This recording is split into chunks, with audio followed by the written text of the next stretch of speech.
Assalamualaikum warahmatullahi wabarakatuh. Nama saya Alfian Gilang Bestari, dari jurusan FTKI. Pada kesempatan kali ini saya ingin menjawab soal UTS Komunikasi Data dan Jaringan Komputer. Dosennya adalah Novi Dian Natasha Eskom MMSI. Langsung saja. Soal pertama adalah saat ini perkembangan jaringan komputer sangat pesat. Berikan penjelasan terkait perkembangan jaringan komputer terkini dalam kaitannya dengan komunikasi data. Langsung saya jawab. Apabila dibandingkan dengan era 1990-an, maka sudah pasti perkembangan jaringan komputer saat ini sudah jauh lebih maju. Hal ini terlihat dari banyak indikator seperti yang pertama, penggunaan jaringan secara umum pada institusi dan perusahaan, atau biasanya menggunakan jaringan LAN atau jaringan lokal untuk saling berkomunikasi. Kedua, banyak ISP yang menjamur untuk menyediakan layanan koneksi internet. Ketiga, berkembangnya software serta berbagai macam hardware yang dapat dengan mudah melakukan koneksi ke dalam internet. Keempat, biaya internet yang relatif jauh lebih murah dibandingkan sebelumnya. Kelima, perkembangan dari GUI atau Graphic User Interface yang memudahkan user untuk terhubung ke dalam jaringan komputer.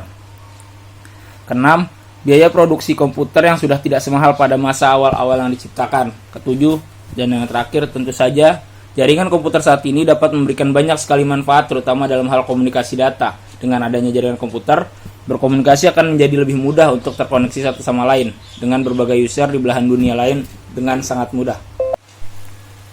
Lanjut soal nomor 2. Jelaskan perbedaan antara point to point dengan point to multi point. Gambarkan serta jelaskan kelebihan kekurangannya. Langsung saya jawab. Perbedaan point to point dengan point to multi point. Yang pertama, point to point itu sendiri adalah salah satu komputer atau perangkat yang disambungkan ke satu perangkat atau komputer saja, baik menggunakan perangkat wireless maupun menggunakan kabelan saja. Kelebihannya, yang pertama, jaringan lebih stabil. Yang kedua, bandwidth yang dialirkan melalui media wireless akan sepenuhnya diterima oleh satu stasiun saja. Ketiga, maintenance lebih mudah jika terjadi interferensi karena proses tuning channel tidak akan menggunakan link yang lain. Keempat, cocok digunakan untuk kebutuhan jarak jauh. Nah, sekarang yang kekurangannya. Yang pertama, biaya instalasi relatif mahal. Kedua, semakin banyak radio access point yang dipasang, maka akan semakin tinggi potensi terjadinya interferensi atau tabrakan frekuensi. Terakhir, point to point hanya bisa diterapkan pada jaringan radio wireless. Lanjut, yang kedua, point to multi point.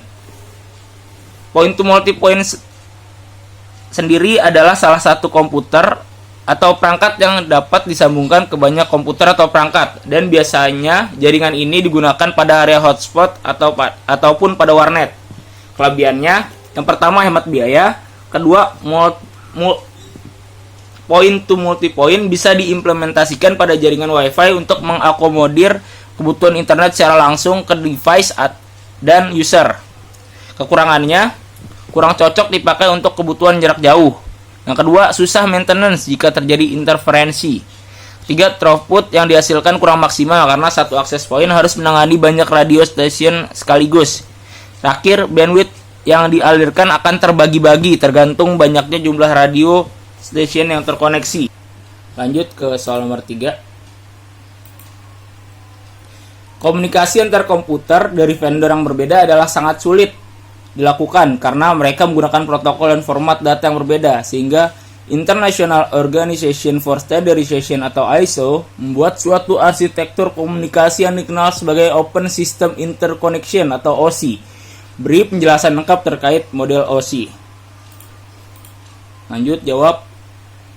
Layer OSI adalah model arsitektural jaringan yang dikembangkan oleh Badan International Organization of Standardization atau ISO di wilayah Eropa pada tahun 1977. OSI sendiri adalah nama pendekan dari nama aslinya, yaitu Open System Interconnection. Model OSI biasa disebut dengan model 7 lapis OSI.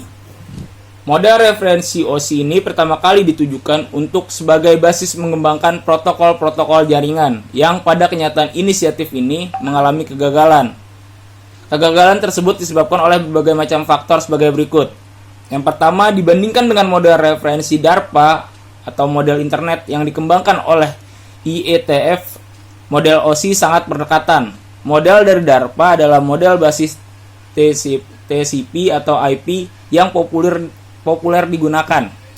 Model OSI digadang-gadang sangat kompleks, beberapa fungsi dirasa kurang bagus, sementara fungsinya diulang-ulang pada beberapa lapisan. Pertumbuhan internet dan TCP atau IP menjadikan model referensi OSI kurang dipakai dan kurang diminati oleh pemakai. Lalu, ada 7 lapisan layer OSI, diantaranya physical layer, data link layer, network layer, transport layer, session layer, presentation layer, dan yang terakhir application layer. Oke, kita lanjut ke soal nomor 4. Jelaskan perbedaan antara bandwidth dengan spektrum. Jawabannya, yang pertama, bandwidth atau disebut juga data transfer atau site traffic adalah data yang keluar atau masuk dan download. Definisi dari bandwidth adalah banyaknya ukuran suatu data atau informasi yang dapat mengalir dari suatu tempat ke tempat lain dalam sebuah network di waktu tertentu. Lalu, spektrum adalah kumpulan gelombang dengan frekuensi tertentu yang diatur dalam urutan. Soal nomor 5, terakhir, berikan penjelasan lengkap tentang WAN atau Wide Area Network. Jawabannya, Wide Area Network atau WAN adalah jaringan yang jangkauannya mencakup daerah geografis yang luas, seringkali mencakup sebuah negara bahkan benua. WAN memungkinkan terjadinya komunikasi di antara dua perangkat yang terpisah jarak yang sangat jauh. WAN menginterkoneksikan beberapa LAN yang kemudian menyediakan akses ke komputer-komputer atau file server pada lokasi lain. Beberapa teknologi WAN antara lain adalah modem, ISDN, DSL, frame relay, T1, E1, T3, E3, dan SONET. Lalu lanjut ke fungsi jaringan WAN. Yang pertama, menghubungkan jaringan LAN dan jaringan MAN menjadi satu jaringan. Kedua, membantu mempercepat proses berbagi data atau sharing file. Ketiga, untuk mempercepat sekaligus mempermudah arus komunikasi dan informasi. Keempat, update data antar perusahaan atau kantor dapat dilakukan setiap saat. Kelima, menghemat biaya operasional. Lanjut, kelebihan jaringan WAN adalah sebagai berikut. Yang pertama, berbagi informasi atau file melalui area yang lebih besar. Yang kedua, semua orang yang ada di jaringan ini dapat menggunakan data yang sama. Ketiga, mempunyai sistem jaringan yang besar atau luas sehingga mampu menjangkau negara, benua, bahkan seluruh dunia. Keempat, jika terkoneksi dengan jaringan internet, transfer file pada tempat yang jaraknya jauh bisa dilakukan secara cepat. Kelima, dapat berbagi research dengan koneksi workstation. Lalu yang terakhir adalah kekurangan WAN. Yang pertama adalah biaya operasional mahal karena maintenance-nya sangat luas. Kedua, dalam hal settingan atau pengaturan, jaringan WAN lebih sulit dan rumit. Selain itu, alat-alat yang diperlukan juga sangat mahal. Tiga, memerlukan firewall yang baik untuk membatasi pengguna luar yang masuk dan dapat mengganggu jaringan ini. Terakhir, rentan terhadap hacker atau ancaman dari luar lainnya. Oke. Itu saja yang bisa saya jawab. Kurang lebihnya mohon maaf. Assalamualaikum warahmatullahi wabarakatuh.